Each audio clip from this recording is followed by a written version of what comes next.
Hay una conversación que nunca ocurrió, pero que debería haber ocurrido. Imaginemos a Kurt Gödel sentado en un café de la Viena de 1930 y a alguien en la mesa de al lado diciendo con esa tranquilidad tranquila de quien está seguro de sus ideas: las matemáticas lo demostrarán todo. Con suficiente tiempo y rigor, la razón humana no tiene límites. Cualquier verdad se puede lograr si se crea el sistema adecuado. Y Gödel levanta la vista de su cuaderno, pide permiso y dice, con la tranquilidad de quien sabe algo que otro ignora: tengo pruebas de ello. La persona de la mesa de al lado sonríe. Finalmente, confirmación del proyecto que estaba construyendo toda una generación de matemáticos. Y Gödel continúa. Prueba de que estás equivocado. Lo que ocurrió después en el mundo real, cuando Gödel lo publicó en 1931, fue al principio silencio. Luego, vuelva a leer. Luego, la lenta e incómoda aceptación de que el joven de 25 años había destruido el proyecto matemático más ambicioso del siglo XX. No con retórica, con lógica, con la herramienta que más veneraban los oponentes, y lo que Gödel descubrió en su interior mientras hacía esto, os lo contaré ahora, porque esa es la parte de la que nadie te habla. Comencemos con el problema que estaba resolviendo Gödel, aún no en el aspecto técnico, del lado humano. A principios del siglo XX había un proyecto con nombre, con liderazgo, en el que participa toda una comunidad de brillantes matemáticos con ese tipo de entusiasmo que solo aparece cuando la gente cree que está haciendo algo histórico. El proyecto se llamó Programa Hilbert. David Hilbert, el matemático más influyente de la época, tenía una visión de magnitud casi filosófica. Es posible construir un sistema formal completo, consistente y decidible para todas las matemáticas. Completo significa que cualquier verdad matemática puede probarse dentro del sistema. Consistente significa que el sistema nunca producirá contradicciones. Decidible significa que siempre existe un procedimiento mecánico para determinar si una afirmación es verdadera o falsa. Si este proyecto hubiera funcionado, habría sido la base definitiva del conocimiento racional humano. Prueba de que la razón, aplicada con suficiente rigor, lo consigue todo, que no existe una verdad inaccesible. Que los límites del conocimiento son solo temporales, problemas de falta de tiempo o de habilidad, no de estructura. Hilbert fue explícito al respecto. Dijo que no hay cuestiones insolubles, que la creencia en la ilimitabilidad de la razón humana es el fundamento de toda ciencia. Gödel demostró que Hilbert estaba equivocado, no demostró que la razón sea inútil. Resultó algo mucho más preciso y mucho más inquietante, que la razón, dentro de su dominio más riguroso y preciso, encuentra algo que no puede contener.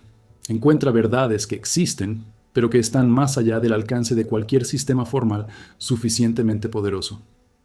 El primer teorema de incompletitud lo dice de manera técnica. Cualquier sistema formal que sea lo suficientemente consistente y expresivo para describir la aritmética básica es incompleto.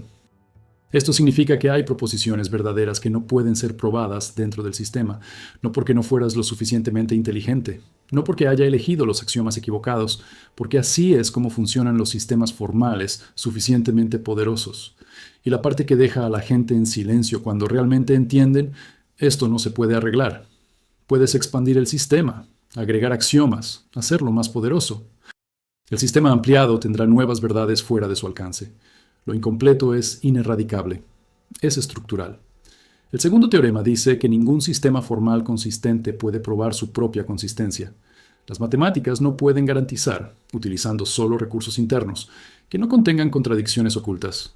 Para hacer esto, necesita un sistema externo, lo cual tampoco puede garantizar su propia coherencia, en una cadena que nunca se cierra. Ahora, ¿qué tiene esto que ver con Dios? Todo. Y te mostraré exactamente cómo. Pero primero, suscríbete al canal, porque lo que sigue es la parte del argumento que los cursos de filosofía de la religión rara vez presentan con claridad. El ateísmo científico moderno tiene una premisa central. Rara vez se expresa explícitamente, pero estructura el razonamiento de casi todos los argumentos que haya escuchado alguna vez contra la existencia de Dios. La premisa es esta: hay lo que se puede verificar racional o empíricamente. Lo que no se puede verificar no existe, o al menos no tenemos motivos para pensar que existe. Dios no puede ser verificado racional o empíricamente. Por tanto, no tenemos motivos para pensar que existe. Por tanto, creer en Dios es irracional, parece razonable, parece el tipo de posición que adoptaría una persona estricta. Es el tipo de posición que utilizan las personas inteligentes para sentirse cómodas con el ateísmo sin necesidad de examinar los argumentos en profundidad. Los teoremas de Gödel destruyen la premisa fundamental. Gödel demostró que hay verdades que no pueden ser no se desarrolla dentro de ningún sistema formal suficientemente poderoso. Esto significa que la afirmación de que solo hay verdades que podemos verificar es demostrablemente falsa en el ámbito más riguroso que el pensamiento humano haya creado. Hay verdades matemáticas reales que ningún sistema formal logra. La realidad de las verdades no depende de la capacidad de los sistemas para verificarlas. Entonces, cuando el argumento ateo dice que Dios no puede ser verificado, por lo que no tenemos motivos para pensar que existe, está cometiendo exactamente el error que Gödel identificó en el proyecto de Hilbert. Estás confundiendo los límites de los sistemas de verificación con los límites de la realidad. Es asumir que lo que existe es idéntico a lo que nuestros sistemas pueden capturar. Y Gödel demostró que esta suposición era falsa. Esto no prueba que Dios exista, pero destruye el argumento principal para pensar que la cuestión está cerrada antes de abrirse. Elimina la fácil protección de decir que, dado que no se puede probar a Dios, creer en Él es automáticamente irracional, porque si existen verdades matemáticas reales más allá del alcance de cualquier sistema formal, entonces la ausencia de pruebas dentro de los sistemas no es evidencia de la ausencia de realidad. Esto es exactamente lo que los teoremas nos enseñan a esperar de cualquier verdad suficientemente profunda. Y Gödel creía en Dios. Esto hay que decirlo claramente. No era un vago deísta. No era alguien que utilizara la palabra Dios como metáfora de las leyes de la naturaleza. Era un teísta convencido que creía en la vida después de la muerte y que pasó los últimos años de su vida trabajando en una prueba formal de la existencia de Dios utilizando la lógica modal. Y cuando la gente a su alrededor se preguntaba cómo el mayor lógico del mundo podía creer esto, la respuesta de Gödel fue reveladora. No se disculpó. Él no retrocedió. Explicó su razonamiento con la misma precisión que utilizaba para cualquier otro argumento. El mundo es racional. La realidad sigue el orden. La mente humana tiene acceso a verdades sobre esta realidad. Esto es lo que las propias matemáticas demuestran cuando funcionan. Pero si el mundo es fundamentalmente racional, y si la racionalidad implica coherencia, entonces la extinción total de la conciencia sin propósito, sin continuación, sin significado, es lo único verdaderamente inconsistente con un universo racional. Un universo que produce seres capaces de contemplar la eternidad no debe terminar en puro silencio, sin razón. Esto puede parecer un salto, pero es un argumento de coherencia. Es Gödel, el hombre que construyó pruebas de lo incompleto, diciendo que el materialismo total tiene su propio carácter incompleto, lo cual no puede explicarse por sí solo por completo, que la conciencia que examina el materialismo está fuera del sistema materialista de la misma manera que las verdades matemáticas están fuera de los sistemas formales que intentan capturarlas. Y la prueba ontológica que Gödel construyó en los últimos años de su vida es fascinante porque es en sí misma una demostración de algo que sus teoremas habían establecido, que se pueden señalar verdades que los sistemas no contienen por completo. La prueba utiliza lógica modal, axiomas sobre propiedades positivas y llega a la conclusión de que necesariamente existe un ser con todas las propiedades positivas. La estructura es válida, los axiomas son discutibles. Pero todo el proyecto es un matemático que usa sus herramientas para señalar en la dirección de algo que sabe que las herramientas no capturan por completo. Es como construir un telescopio sabiendo que lo que quieres ver no cabe del todo en el telescopio. Pero es mejor señalarlo que fingir que no hay nada allí. Aquí necesito contarles algo sobre la vida de Gödel que rara vez se menciona porque resulta incómodo. Porque muestra lo que sucede cuando una mente de extrema precisión es habitada por un ser humano con miedos y debilidades que la precisión no puede curar. Gödel estaba paranoico, severo, progresivo.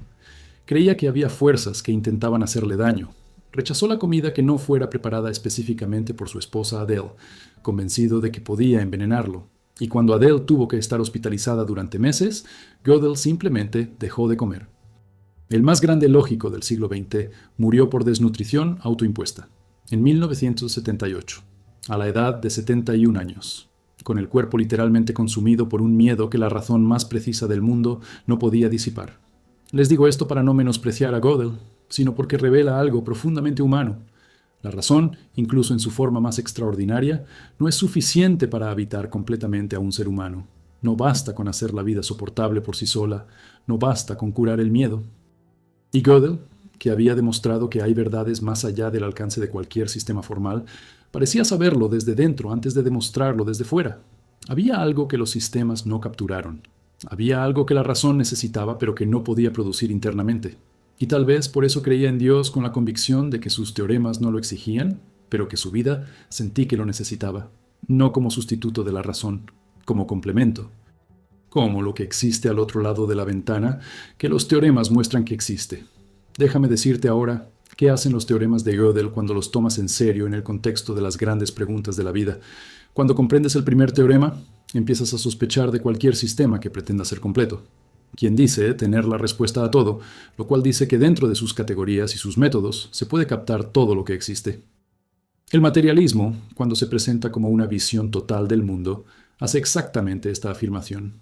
Dice que la materia y la energía y sus interacciones son suficientes para explicarlo todo, que la conciencia, el amor, la belleza, el sentido moral son, al final, solo patrones complejos de la materia.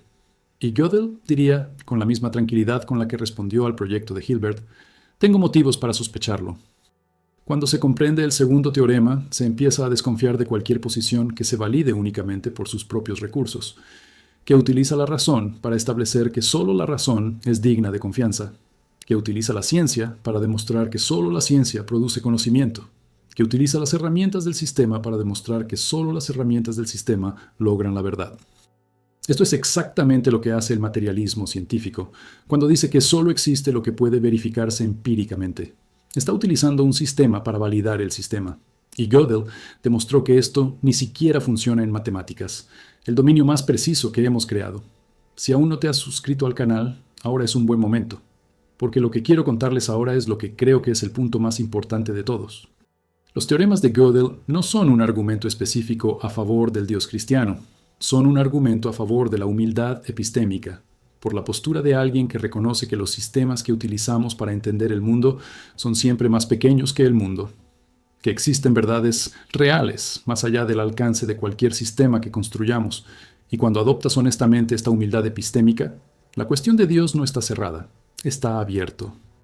Y una cuestión abierta merece ser examinada, con los argumentos disponibles, con evidencia histórica, con los testimonios de personas que seriamente llegaron al fondo del asunto y sacaron conclusiones. Y cuando lo examinas, descubres que la tradición cristiana no es una tradición de afirmaciones vagas sobre la energía universal o la fuerza cósmica. Es una tradición de afirmaciones específicas, verificables en parte, con evidencia histórica, con argumentos filosóficos que resisten siglos de escrutinio, con una figura central que era quien decía ser o era la mentira más absurda jamás inventada. Gödel decidió examinar. Y llegó hasta donde está, no por falta de rigor, con el máximo rigor. Y ahora quiero preguntarte algo directamente. ¿Has considerado la cuestión de Dios con la misma seriedad que otras cuestiones que consideras importantes? No estoy preguntando si creciste en una religión. No estoy preguntando si has tenido experiencias religiosas o traumáticas en un contexto religioso. Te pregunto si tú, como adulto, con la mente que tienes, con las herramientas intelectuales que has desarrollado, realmente te sentaste con el tema y lo examinaste desde cero. Gödel pasó meses trabajando en un único problema antes de quedar satisfecho. 50 páginas para demostrar 2 teoremas, décadas de trabajo en pruebas ontológicas, en momentos en que la paranoia dejaba espacio para el pensamiento. ¿Qué merece de usted la pregunta por Dios? No digo que llegues a donde llegó Gödel. Lo que digo es que el tema merece la misma seriedad que le das a cualquier otra cosa que consideres importante. Y que los teoremas de Gödel muestran que descartarlo porque Dios no puede ser probado dentro de sistemas formales es exactamente el tipo de error que cometió el programa Hilbert al suponer que todo problema tiene una solución dentro del sistema. Algunos problemas van más allá del sistema. Eso no los convierte en no problemas. Hazlos los más interesantes. Y lo más interesante de todo, lo que Gödel examinó en los últimos años de una vida que la razón no salvó, sino que la fe sostuvo, es el problema de Dios. La ventana que muestran los teoremas existe. ¿Qué ves cuando lo miras? Comparte con alguien que piense que la razón y la fe son opuestas. Muestra que el más grande lógico del siglo XX los vio como complementarios, quien demostró los límites de uno y creyó en el otro, no porque no tuviera otra opción, porque se fue al fondo de ambos,